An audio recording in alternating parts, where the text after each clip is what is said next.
Hello and welcome to all our viewers in Nigeria and around the world to the news cycle on Global TV, coming to you live from the nation's capital, Abuja. I'm Uyi Agmofwebe, reminding our viewers that Global Television is on DSTV channel 365 and Star Times channel 276. The Nigeria Labour Congress (NLC) and federal government workers have demanded an urgent review of the national minimum wage, insisting that the current 70,000 naira is no longer sustainable. They made the demand following the bold steps taken by several states across the country to increase the minimum wage of their workers above the 70,000 naira benchmark in response to the prevailing economic realities. The labor unions and workers said in the face of galloping inflation, rising costs of food, transportation, housing, and other essential services, the 70,000 naira minimum wage can no longer sustain them. The Nigeria Center for Disease Control and Prevention (NCDC) has confirmed that there are no cases of Ebola virus disease in Nigeria. Director General of the center, Dr. Jide Idris, noted that the Democratic Republic of Congo's Ministry of Health reported the outbreak in Kasai province, where 28 suspected cases and 15 deaths, including 4 health workers, had been recorded as of September 4, 2025. Borno State Governor Babagana Zulum has visited Jamal, a town at the border with Cameroon that hosts a military base under heavy military escort. The governor, whose visit follows a terror attack that killed 63 people, including 5 soldiers, said the terrorists unleashed the mayhem on the town where residents had been returned a month earlier from a displacement camp. The latest attack raises questions about Nigeria's push in recent years to close down camps for internally displaced persons and return their inhabitants to the countryside. Governor Zulum confirmed to journalists at the scene of the attack the casualty figure. It's very sad. This community was resettled some months ago and they are going about their normal businesses, but unfortunately they had a Boko Haram attack yesterday. So we are here purposely to commiserate with them and to build their resilience. As of now, we confirm that 63 have lost their lives. Yes, both the civilians and the army. But the civilian casualties are known. While jihadist violence has waned since the peak of the Boko Haram insurgency between 2013 and 2015, militants, including rival Islamic State's West African province, continue to launch attacks across rural areas in the northeast, a situation that has now made Governor Zulum to say the numerical strength of the Nigerian army requires an upward review. The numerical strength of the Nigerian army is not enough to contain the situation. Residents said the attack began around 8:30 p.m. local time, when dozens of fighters arrived on motorbikes, firing assault rifles and torching homes. Uyi Agmofwebe, reporting for Global TV News.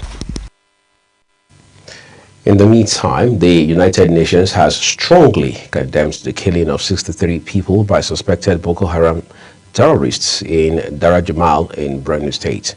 United Nations Humanitarian Coordinator Mohammed Fall described the attack, which left 5 soldiers and 58 civilians dead while over 20 homes were razed, as deeply shocking and unacceptable.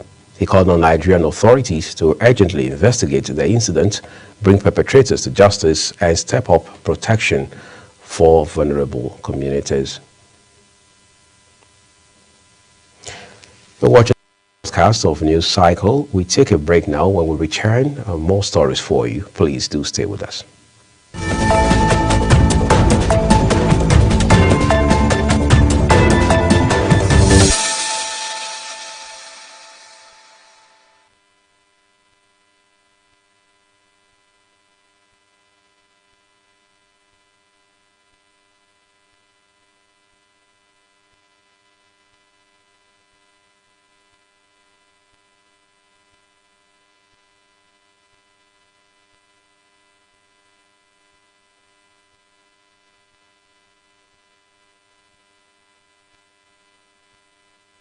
strengthen food security.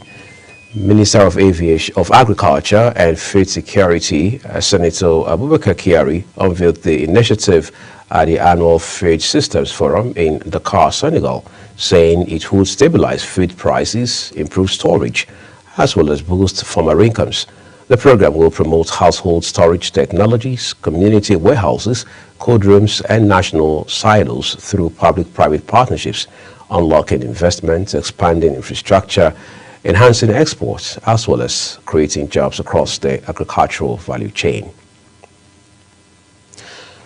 And closer to home now, Kano State Police Command has issued a public alert after the Yassar Bridge in Tudun-Wada local government area collapsed following heavy rainfall.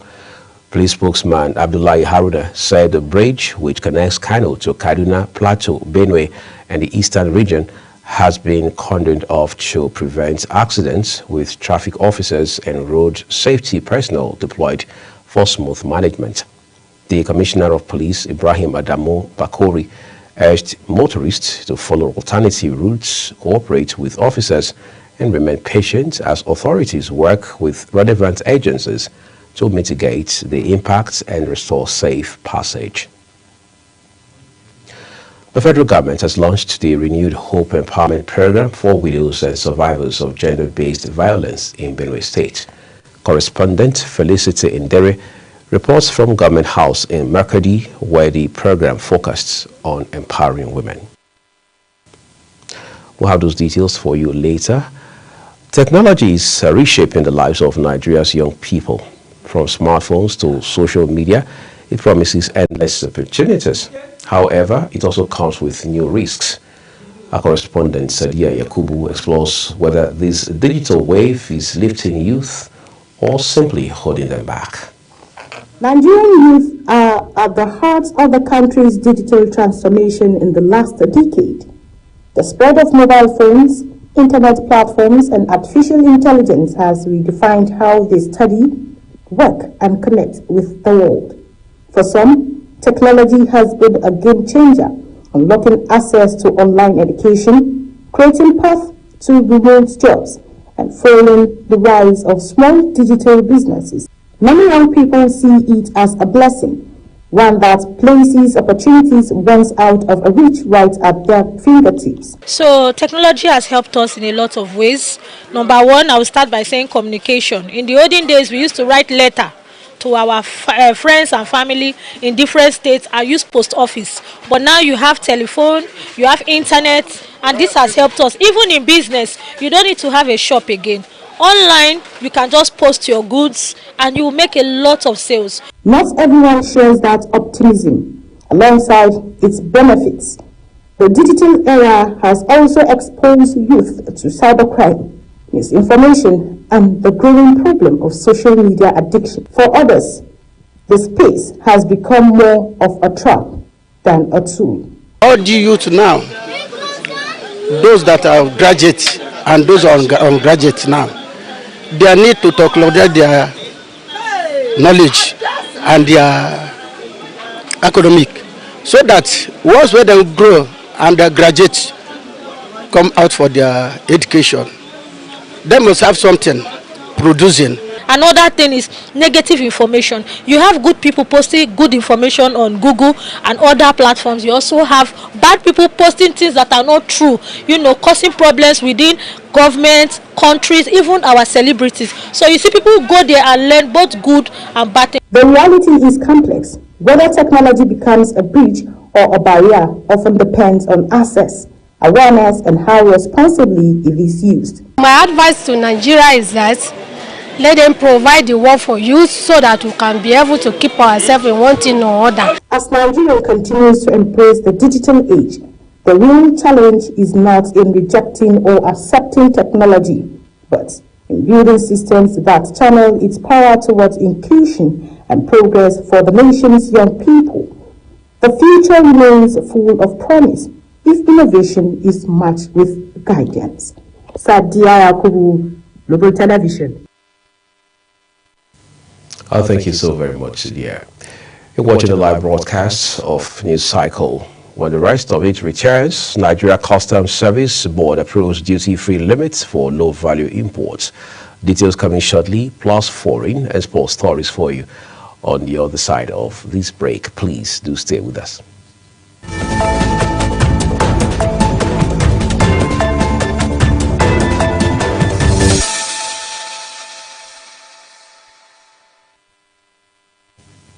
Thank you so very much for staying with us here on News Cycle. The second part of these broadcasts now returns with business.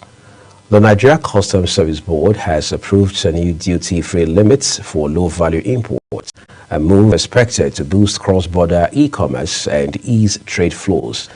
The initiative includes the creation of dedicated service channels to guide stakeholders on compliance, respond to inquiries, and resolve complaints during implementation. Authorities say the policy will reduce clearance delays, enhance efficiency at entry points, and strengthen Nigeria's role as a regional hub for trade facilitation. The Independent Petroleum Marketers Association of Nigeria's national leadership has distanced itself from a strike announced by its Western Zone over Dangote Refinery's decision to distribute fuel with its own trucks. In a statement signed by National Ex-Official Douglas E.K., Ipman urged members nationwide to disregard the strike and continue operations, noting that Dangote's move aligns with the Petroleum Industry Act. The NEC argued that the refinery's direct distribution model will reduce costs, ease financial pressure on marketers, lower pump prices, and minimize disruptions from union actions. In a related development, the Petroleum Products Retail Outlets Association of Nigeria, Petron, has announced a 3-day forwarding of suspension of lifting and dispensing petroleum products set to begin on Tuesday, September 9, 2025, in protest against what it calls monopolistic tendencies in the downstream sector. The association's national president, Dr. Billy Gillis-Harry, disclosed this in a statement issued by its national public relations officer, Dr. Joseph Obele, in Abuja. Harry explained that the action would be lawful and peaceful, stressing that the association's commitment to promoting fair competition, protecting workers' rights, and ensuring price stability in the petroleum sector. The Presidential Fiscal Policy and Tax Reforms Committee has clarified that the proposed 5% fuel surcharge under Nigeria's new tax laws will not apply to several household energy products. In a statement of frequently asked questions released via X, Committee Chairman Taiwo Oyedele explained that household kerosene, cooking gas, compressed natural gas, and clean or renewable energy products are exempt from the levy. The clarification followed growing concerns that the surcharge could worsen the cost of living crisis for citizens. On the foreign scene, more than 15,000 protesters have thronged the streets of Jerusalem and Tel Aviv, demanding that Prime Minister Benjamin Netanyahu strike a deal with Hamas to secure the release of hostages still held in Gaza. Families of captives and their supporters warned that expanding the war could further endanger their hostages as pressure grows on Netanyahu amid some of the largest demonstrations in recent months. Despite the mounting calls at home and abroad for a ceasefire, the Prime Minister insisted that only total victory over Hamas will bring the hostages back as the Israeli military prepares for a deeper offensive in Gaza. Meanwhile, Egypt has denounced Israel's plan to expand its Gaza operations and the suggestion of expelling Palestinians, warning against any forced displacement.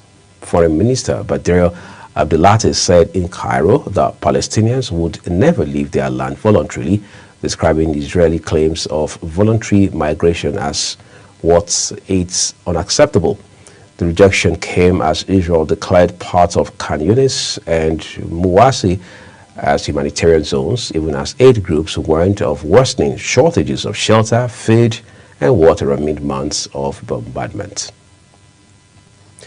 Ukraine says Russia has struck Kyiv's main government building for the first time since the war began, killing at least 4 people including a baby and a young woman.